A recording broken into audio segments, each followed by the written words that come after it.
बिस्मिल्लाहिर्रहमानिर्रहीम। इय्याक नअबुदु व इय्याक नस्तईन। मैं हूं जाहिद इकबाल और आप देख रहे हैं मेरा YouTube channel Zahid astrology point.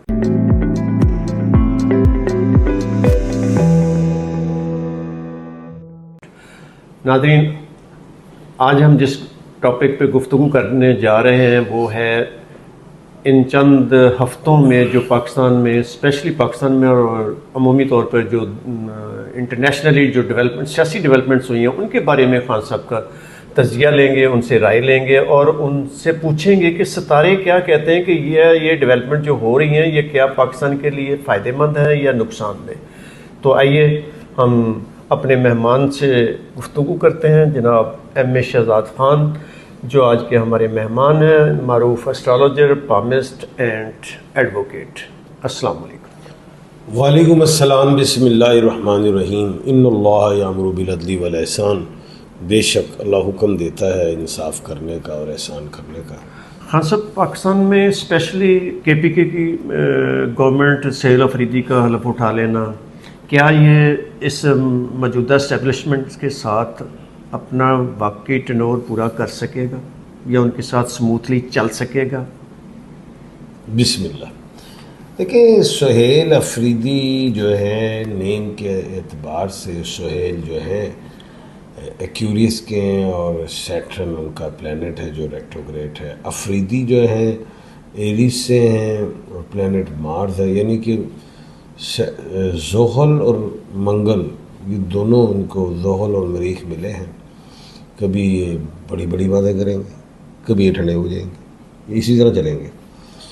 और 1/3 के खाने के मालिक है, ज़्यादा उछलेंगे तो फारिग भी हो जाएंगे। यानी कि अगर इन्होंने तनाव बरकरार रखा इस्टेब्लिशमेंट के साथ तो इनको बहुत मुश्किलात आएंगी, इनके काम शाम नहीं होंगे। यही कि सूबे के हवाले से जो भी है, जो ये डिलीवर करना चाहिए सूबे को, तो अगर वो उसमें अगर मुश्किलात आई तो नहीं होगा।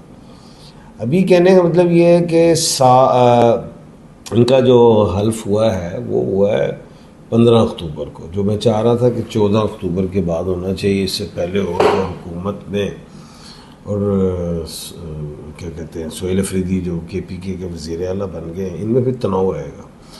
15 की डेट तो बेहतर ही थी, लेकिन साथ अब इमरान खान साहब जो हैं वो 1/12 के खाने के मालिक है। सुहेल अफरीदी खुद थोड़ी बने, वो जो खान साहब ने बनाया। अब इमरान खान साहब जो है, इमरान अहमद खान है, वो 1/12 है।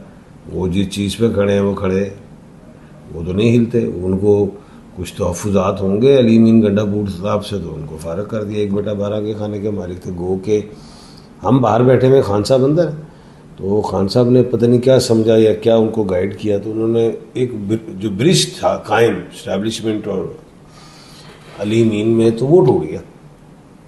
अब इनको ब्रिज बनाने में टाइम लगेगा, लेकिन अभी तो वो जो हैं सुहेल अफरीदी को तो भी पता ही किसी बात का नहीं है।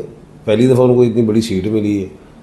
अभी तो मुझे तो ये भी नहीं कह सकते जुम्मा 7-8 दिन हुए, हालांकि तो इन्ने ही हुए हैं, वो भी तनाज़ा शुरू हो गया। उनको बुलेट प्रूफ गाड़ियों की बात हुई, उन्होंने कहा जी मैंने लेना नहीं। फिर हुकूमती तर्जमान बोले कि जी ये, यानी कि चपकलस शुरू हुई है। तो कहने का मतलब ये है कि मैं समझता हूँ कि ये चपकलस जो है रहेगी। और जो सुहेल अफरीदी पे जिम्मेदारियाँ हैं बतौर वज़ीर आला, एक तो चलो सूबे की होती हैं, दूसरा जो जमात की हैं, जो PTI की, जो इमरान खान साहब ने जो सोच के लगाया, तो वो भी अभी उन्हें नहीं पता, क्योंकि उनकी मुलाकात ही नहीं इमरान खान साहब से।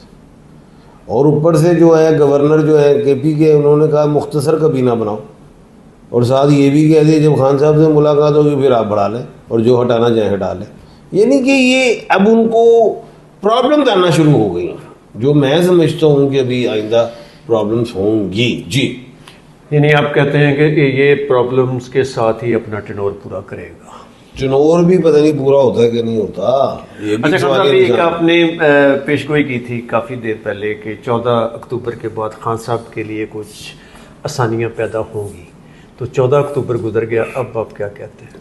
आसानियाँ, मैंने ये नहीं कहा कोई बाहर निकल आएंगे मुज़ाकरात के लिए, लेकिन अभी मुज़ाकरात वाला मामला नहीं आ रहा है। नवंबर-दिसंबर में सियासी हलचल पैदा होगी, लेकिन अभी तो सज़ा आनी है खान साहब पे। सज़ा आनी है, वो क्या कहते हैं, तोशा खाना 2 की, वो 10 से 14 साल हो सकती है। उसके बाद GHQ वाली लाइन, वो है ज़्यादा से ज़्यादा उम्र कैद और कम से कम 10 से 14 साल भी आनी, वो भी एक सज़ा है। उसके बाद मुज़ाकरात आएंगे, क्योंकि जितना खान साहब को दीवार के साथ तो बोला ही नहीं, कैद में तो है, इससे बड़ा और क्या है। अब वो यही है कि खान पे जितना प्रेशर डालेंगे तो हम अपनी बात जो है वो मनवाएं खान से। अब खान भी वो कहता है मैं भावें सारी ज़िंदगी इतने रहूँगा, ये चीज़ है, लेकिन अभी सज़ाएँ आने वाली, ऐसा है। दूसरा मैं आपसे पूछना चाहता हूँ खान साहब, आजकल जो पंजाब का बर्निंग इशू है TLP, इसका क्या सियासी मुस्तकबिल आप कैसा देख रहे हैं? देखिए, ये जो जमातें होती है ना, पहले तो मैं ये कहूँगी सियासी नहीं होती, अब वो बन जाए सियासी तो अलग बात है। बेसिकली ये मजहबी होती हैं, दीन के लिए। इस हवाले से जब आप मज़हब से सियासत में जाते हैं तो फिर वो आपका क्लैश आता है, और क्लैश सरकार से ही आता है हमेशा। अगर आप माजी में भी देखें तो यही हुआ सारा कुछ। जो सियासत में गई है तो वो प्रॉब्लम गई, और जिसके ऊपर हुकूमत का, सरकार का आशीर्वाद हो वो चलती है। तो जो बगैर आशीर्वाद के बाहर चलेगी, और उसमें सरकार का और उस मजहबी जमात का कोई मामला हो तो फिर जीतती तो सरकार है। हमारे मुल्क में तो ऐसे ही हुआ आज तक।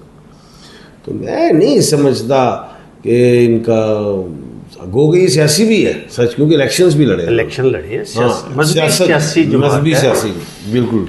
तो ये है कि ये अपना वजूद कायम रख सकेगी। मेरा मौलाना फजलुर रहमान साहब की जमात वो मजहबी भी है, सियासी भी, इसी तरह बिल्कुल वो जमात इस्लामी भी मजहबी भी है, सियासी भी।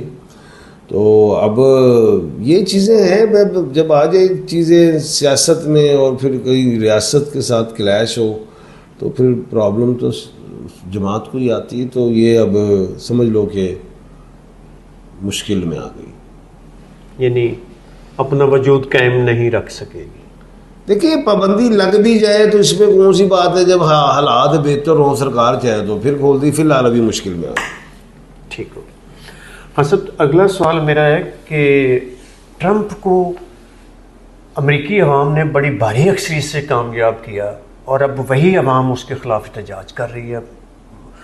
मेरा ख्याल है पूरी 52 रियासतों में, 52 रियासतों में, कुछ 2700 शहरों में ये उसके ख़िलाफ़ एहतजाज हो रहा है। डोनाल्ड जे ट्रंप जो है ना, ठीक है, नो डाउट दलेर आदमी, इसमें कोई शक नहीं। गोली भी लगी, गुजर गई, अगला फिर खड़ा हुआ, इसमें कोई बात नहीं। अदालतों का सामना किया, इलेक्शन लड़ा, कमला हैरिस को हराया, नो डाउट इज्जत भी पाई। मैं भी गया हुआ था उस इलेक्शन में, अमेरिका गया था, मैं गया यार मैं भी देखा जरा जी। तो खैर बात ये आप भी जिताने वालों में शामिल। हाँ, मैं भी जितानों में चंदा जीते। अच्छा, क्योंकि वो ज़रा मुझे ये अंदाज़ा ना कि ये जो है ना जंगजू आदमी नहीं है, ये बिजनेसमैन। तो ये बिजनेस की सोच रखेगा, दुनिया में अमन भी आएगा। वो हुआ भी, ये बात नहीं, कुछ हुआ भी है।